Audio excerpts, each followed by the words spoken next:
उपस्थित राहता आलं त्याबद्दल मी भाग्यवान समजतो.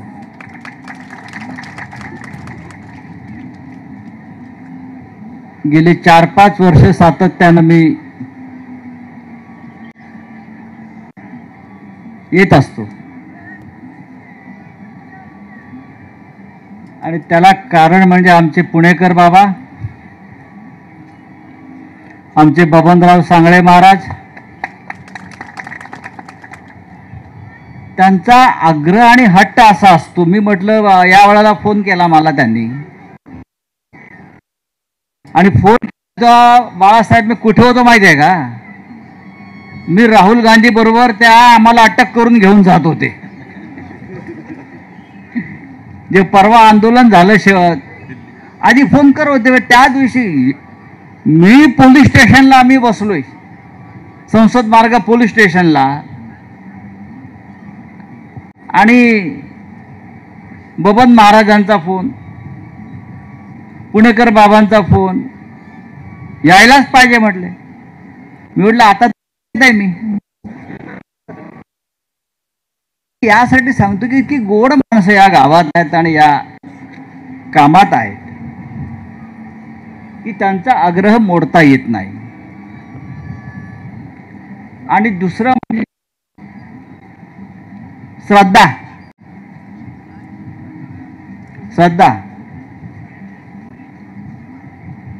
माझी सुद्धा श्रद्धा या देवस्थानावर आता बसलेली आहे. माणसाला ओढून फार आज कामात होतो मी आणि येईन की नाही येईन या चिंतेमध्ये असताना मला आज सकाळी परत पुणेकर महाराज बाबाचा फोन, निघालात ना? मी म्हटलं बसा गाडीत, चला आता बघू का होईल. निघालात ना असं विचारलं. म्हटलं सगळं टाका आता, सकाळी गाडीत बसा आणि चला निघा, आमंत्रण आहे मोठं आपल्याला. देवळात गेलो. बाबा म्हटले मनातली इच्छा मागा. म्हणजे आमच्याकडे काय मागण्यासारखं, सगळं काय मिळालंय आम्हाला, अजून किती मिळवायचं. पाठीमागून बाबांचा आवाज, पक्ष आणि चिन्ह परत मागा. या दोन्ही पाठीमागून बाबांनीच मागितलं, पक्ष आणि चिन्ह आपलं परत मागा, ते येणार. हे असे आमचे पुणेकर बाबा, बबन महाराज, उमाजी महाराज, हे जे प्रेम आहे या महाराष्ट्रातलं हे फार महत्वाचं.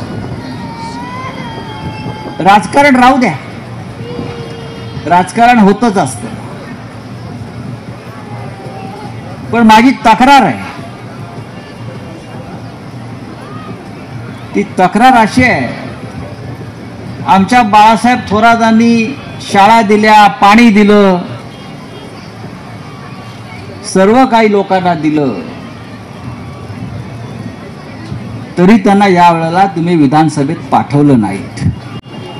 ही तुमच्यापेक्षा जास्त खंत आमच्यासारख्या लोकांना आहे महाराष्ट्रातल्या. अख्ख्या महाराष्ट्राला जर त्या निवडणुकीनंतर कोणती सगळ्यात मोठी खंत लागली असेल तर बाळासाहेब थोरातांसारखा मोहरा विधानसभेत या वेळेला का गेला नाही,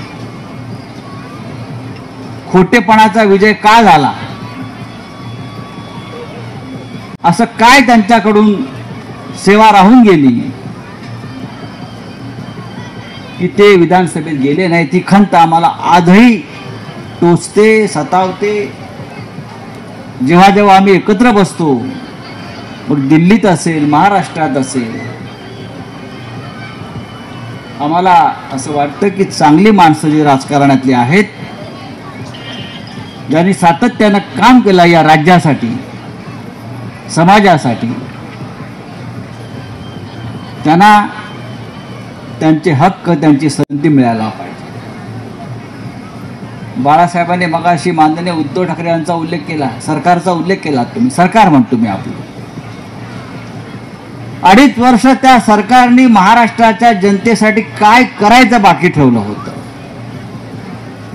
अगदी करोना काळातलं जरी काम पाहिलं आपण, जात पात धर्म पंथ याचा विचार न करता उद्धव ठाकरे यांच्या नेतृत्वाखालच्या सरकारनं या महाराष्ट्रातल्या जनतेचं प्राण वाचवण्याचं काम केलं.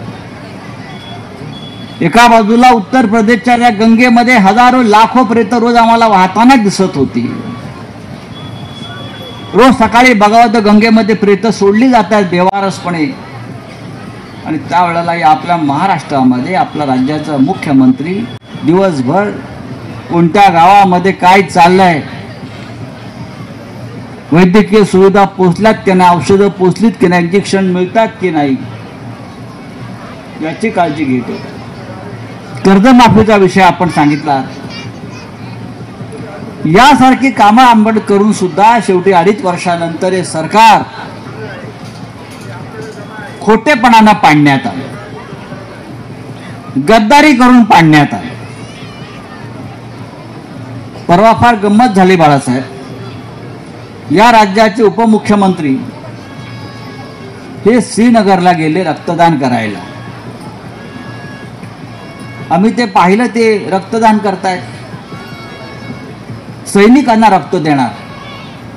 मी ताबडतोब तिकडल्या जनरलला पत्र लिहिलं की सैनिकांच्या अंगामध्ये महाराष्ट्रातल्या गद्दारांचं रक्त जाता कामा नये. तुम्ही हा फार मोठा अपराध करताय.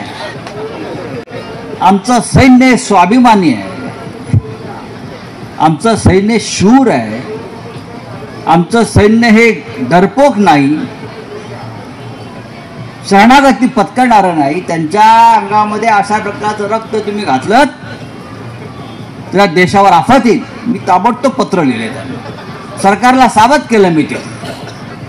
तर अशा प्रकारचं राज्य, इथे राजकारणाचा विषय मला फार करायचा नाही, आमच्या थोरात साहेबांनी काढला म्हणून थोडं मी त्याला आपलं.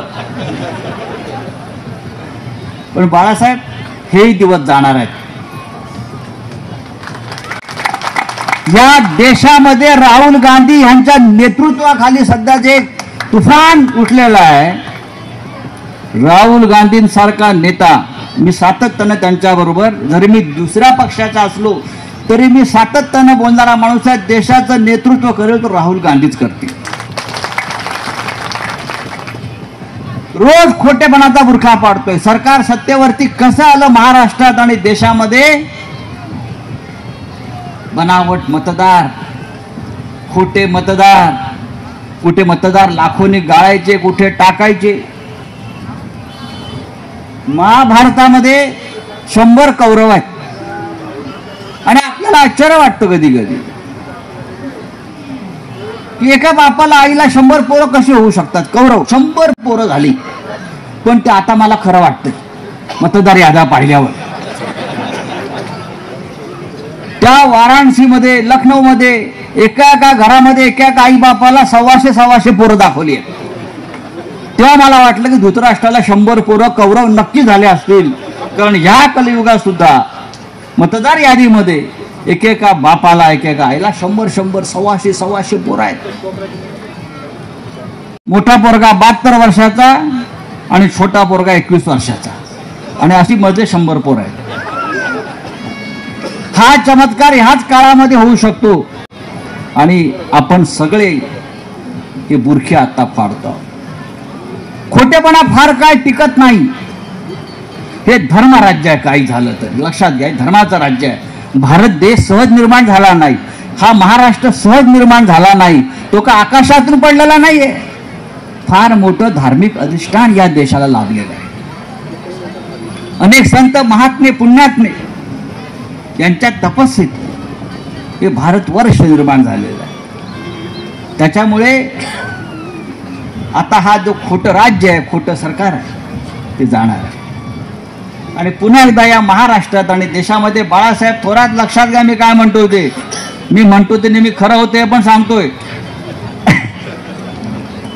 आणि मी या जागरूक देवस्थानाच्या साक्षीनं सांगतोय 100% या देशामध्ये आणि महाराष्ट्रामध्ये बदलाची प्रक्रिया सुरू झालेली आहे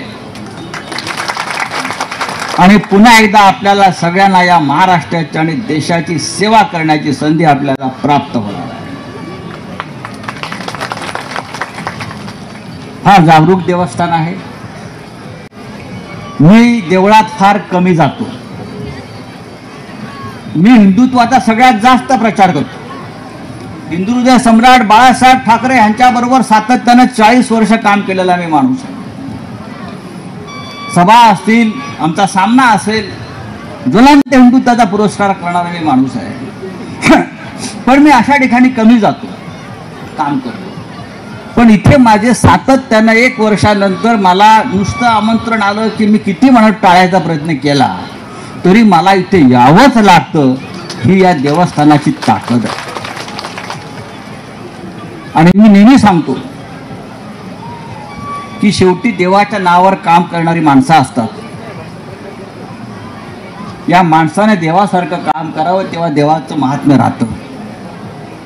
या भागातली माणसं तसं काम करतात, ते तसंच काम करत राहू द्या.